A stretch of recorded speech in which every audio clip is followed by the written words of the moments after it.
In the last video, we talked about the fact that Quincy has a housing problem, and that it's not opinion, it's coming directly from the 2023 Comprehensive Housing Needs Assessment for Adams County and Quincy, Illinois.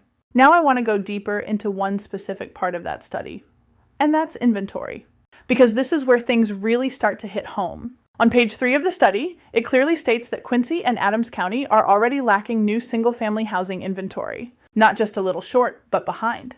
The study goes on to say that we need at least 100 new single-family homes immediately just to begin catching up with demand. And that number continues to grow over time.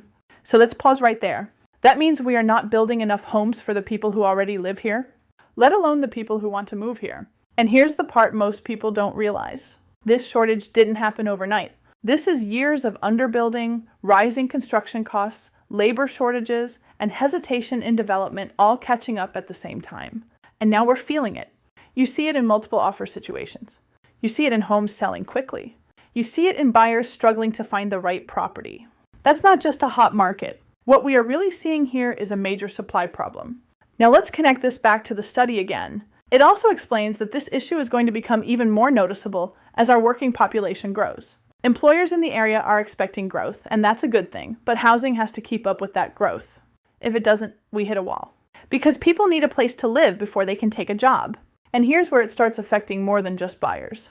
When there aren't enough homes available, prices go up, competition increases, affordability becomes a challenge, and that pushes more people into the rental market, which, as we talked about in the last video, is already extremely tight.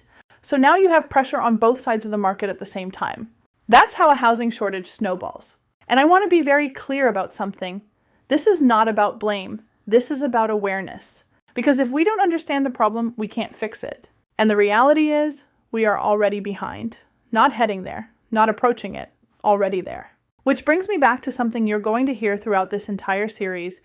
We have to get uncomfortable to get comfortable. Because solving this is going to require conversations about building more housing, different types of housing, and possibly thinking differently than we have in the past. And I know that's not always easy, but doing nothing, that's what got us here. In the next video, we're going to talk about the rental side of this, and this is where things get even tighter. Because when I tell you how low the vacancy rate is, it's going to make a lot more sense why people are struggling to find a place to live in Quincy right now.